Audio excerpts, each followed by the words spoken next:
ఈ తురకపల్లె గ్రామంలో నివసిస్తున్న మీ అందరికి కూడా శుభాభివందనలు తెలియజేసుకుంటా ఉన్నామండి. ప్రేమైన సోదరి సోదరులారా, మీ ముందు నిలబడి బైబిల్ పైకెత్తి మీకు వాక్యం చెప్తున్నటువంటి మేమందరం కూడా ప్రార్థనా పూర్వకంగా మీ యొక్క గ్రామానికి మేము వచ్చినాం.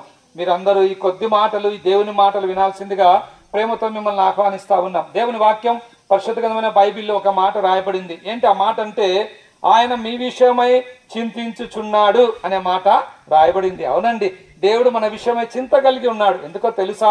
దేవుడు మానవుని తన స్వరూపమందు తన పోలికగా మానవుని సృష్టించి, మానవుని కొరకు సమస్తమును దేవుడు సృష్టించి, వాటన్నిటినీ మానవుడు అనుభవించాలని, వాటన్నిటినీ మానవుడు ఏలాలన్నది దేవుని యొక్క సంకల్పం, దేవుని ఇష్టం. అయితే మానవుడు పాపం చేసినాడండి. మానవుడు దేవుడు చేదన్నం పని చేయటం ద్వారా మానవుడు దేవుని యొక్క ఉగ్రతకు పాత్రుడైనాడు. ఆనాటి నుంచి ఈనాటి వరకు ఇదే విధానంలో మానవుడు పాపంలో జీవిస్తూ ఉన్నాడు. మనమందరం కూడా పాపంలో జీవిస్తూ ఉన్నాం, పాపంలో మరణిస్తున్నాం. ఇలాంటి మనలను రక్షించాలని, మనలో ఉన్నటువంటి బాధ, చింత, ఆవేదన, దుఃఖం తీసివేయాలని, మనల్ని పరలోక రాజ్యంలో చేర్చాలని, మనము దేవునితో కూడా సంతోషంగా ఉండాలని, ఆ యొక్క సూర్యచంద్రులు లేని రాజ్యంలో ప్రభుత్వం మనం ఉండాలని ఆ దేవాది దేవుడు, సృష్టికర్త అయినటువంటి దేవుడు నరావతారిగా భూమిని కరుదించినాడు. ఆయనే యేసుక్రీస్తు ప్రభులవారండి. ప్రియ సహోదరి సోదరుడా, ఈ లోకంలో మనమందరం కూడా పాపం చేసినటువంటి వారమేనండి.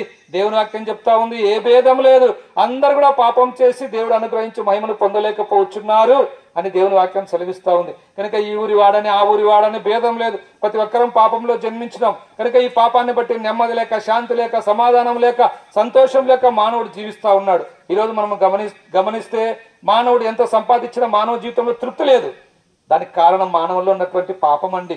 ప్రియ సోదరి సోదరుడు, ఉదయకాల సమయంలో నీ పాప జీవితాన్ని శుద్ధి చేయడానికి యేసు ప్రభు ఈ లోకానికి ఆయన దిగి వచ్చినాడు.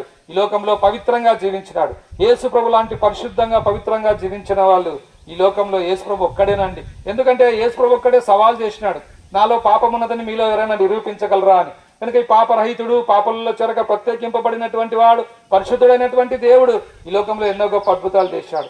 అనేక మంది రోగగ్రస్తులు యేసు ప్రభు దగ్గరికి వచ్చినారు, వారందరూ స్వస్థత పొంది వెళ్ళినారండి.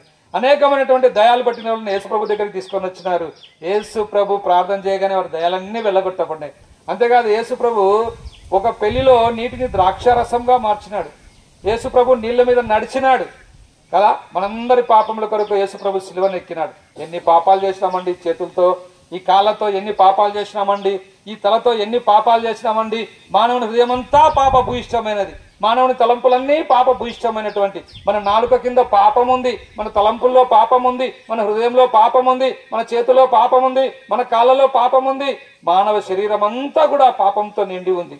కనుక ఇలాంటి పాపాన్ని పరిశుద్ధపరచుటకు నీ పాపాన్ని, నా పాపాన్ని యేసు ప్రభు తీసుకున్నాడు. నీ శాపాన్ని ఆయన భరించడానికి ఇష్టపడినాడు. తలకు ముళ్ళ కిరీటం, చేతులలో మేకులు, కాళ్ళలో శీలలు, 5630 గాయాలు యేసు ప్రభుల వారు సిలువలో పొందినాడు. ఎక్కడ కూడా ఖాళీ లేదండి. ప్రతి గాయం, ప్రతి దెబ్బ నీ పాపముల కొరకు, నా పాపముల కొరకు, మనందరి పాపముల కొరకు యేసు ప్రభు సిలువలో భరించినాడు.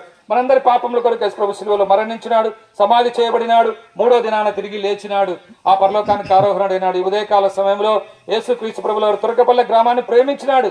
అందుకే మీ వీధికి, మీ ఇంటికి యేసు ప్రభు స్వార్థం తీసుకొని వచ్చినాడు. అమ్మా, ఆలస్యం చేయవద్దు. ఎంతకాలం పాపంలో జీవిస్తావు, ఎంతకాలం పాపంలో కొనసాగుతావు? ఈ పాపం వలన వచ్చు జీతము నరకము, అగ్నిగుండం, పాతాళం. అందులో నువ్వు ప్రవేశించడం యేసు ప్రభుకి ఇష్టం లేదు. కనుక పరలోకం కావాలంటే, యేసు ప్రభు కావాలంటే, పాపక్షమాపణ పొందాలంటే యేసు ప్రభు చెంతకు రా. నువ్వేం చెల్లించాల్సిన అవసరం లేదు, నువ్వెక్కడికి పోవాల్సిన అవసరం లేదు. నీ నుంచి దేవుడు ఏం ఆశించడం లేదు.